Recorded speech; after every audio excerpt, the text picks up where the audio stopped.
I'm sure by now all of you are aware that Woodmo are the online expert when it comes to spare parts, and the best point is that they have the spare parts for all vehicles available in India.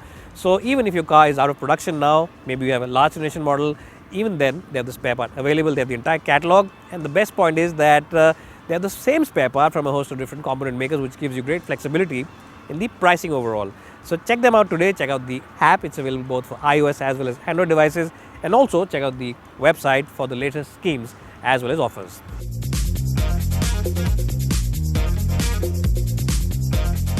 Well, in today's video, I'll give you the top 5 reasons why you should consider buying the Citroen C3 and a couple of reasons that maybe you can avoid it. This is really a pros and cons kind of video, so it's going to be a very crisp video. We will not waste too much of your time.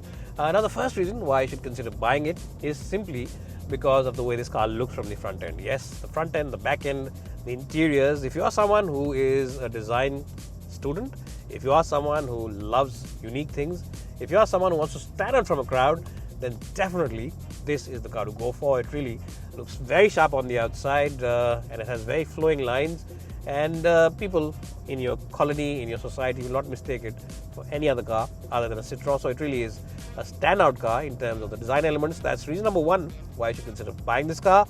Reason number 2 why you should buy it is because of the engine. The turbocharged petrol engine really is a hoot to drive. It's a fantastic unit. It really makes every drive very enjoyable, makes every drive really nice, and it's something that if you are a keen driver, you'll really appreciate.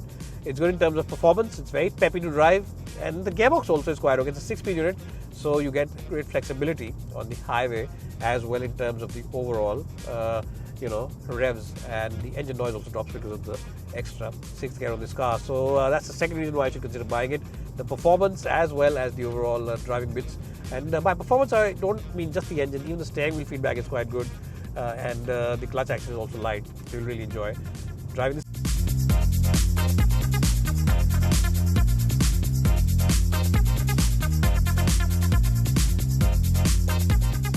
So the third big reason why you should consider buying it, though, is simply because of the exceptional ride comfort. Yes, the ride comfort on this car is truly brilliant, to say the least. It's a fantastic car. Citroen calls it the magic carpet ride, and honestly speaking, they're not exaggerating. It's not just any marketing gimmick that they're saying. It really does work. It doesn't feel like you're in a subcompact crossover. It doesn't feel like it's a very small car, because usually compact cars with compact wheelbases suffer from a lot of jittery ride, rough ride, and they're not very smooth and easy to drive as well, because they always are doing when they go on those badly patched roads. But this one, the suspension makes no noise. It's very smooth, very efficient, and hardly anything makes its presence felt inside the cabin. So that's something which is very good. At highways, the stability is fantastic as well, and it just feels like a very plush car. As I said, it doesn't feel like you're sitting inside a very small and affordable car. It doesn't feel like a small car when you're driving it. It does definitely feel like it offers you ride comfort of a mid-size or a compact SUV, and something bigger than that.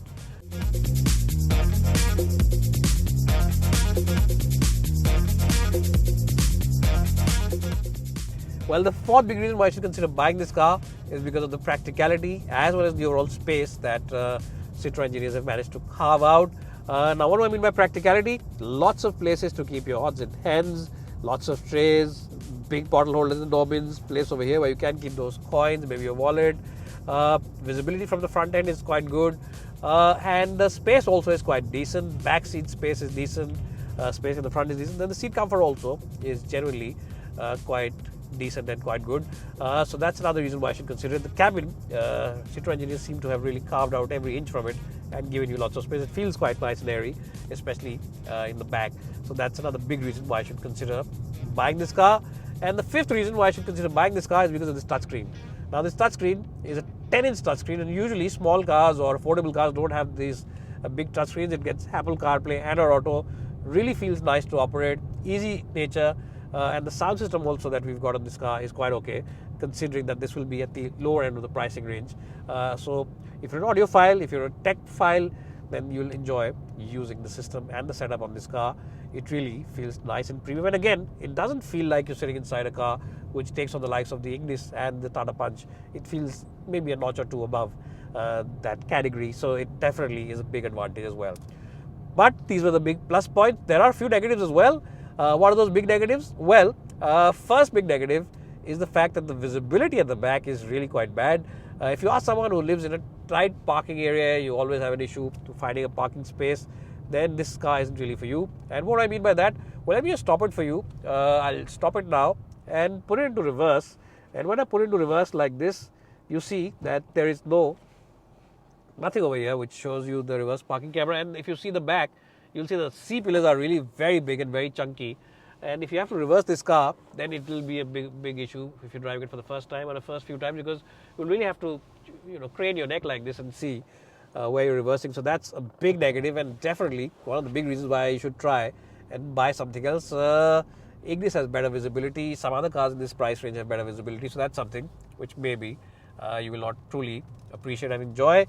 The second reason why maybe you should not consider buying this car is because it lacks a few comfort features. This is the top of the line turbocharged version that we're driving right now, and you still don't get automatic climate control on this.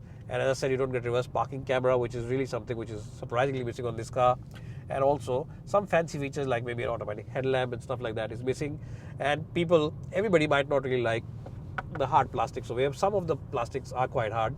The top end is quite good, nice decent plastic, but some of them on the lower part aren't the best in the business. So these are two big reasons, and I'll add one extra reason why maybe you should not consider buying it. And the third reason is that Citroen's dealership network right now is a fledgling network. It's not really that big. They only have about 20 odd dealerships in the country. So that's maybe a reason why you should, if you live in a tier 2 city, or maybe you live far-flung areas where you might say, well, let me hold on to that decision for maybe 6 months or 1 year. I like the looks of the car, but let me just check out how good the service backup is. They do provide, of course, service on wheels and stuff like that for the C5, which they will provide for this car as well.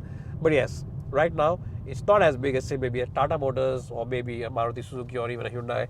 And that will take a few years, maybe a couple of years to get going. So that's another big reason why you should maybe rethink why you should buy this car. Other than that, as I said, it looks good, spacious, nice touchscreen, peppy and performance-oriented engine, very comfortable ride, good build quality, and gorgeous looks both on the outside as well as the interiors.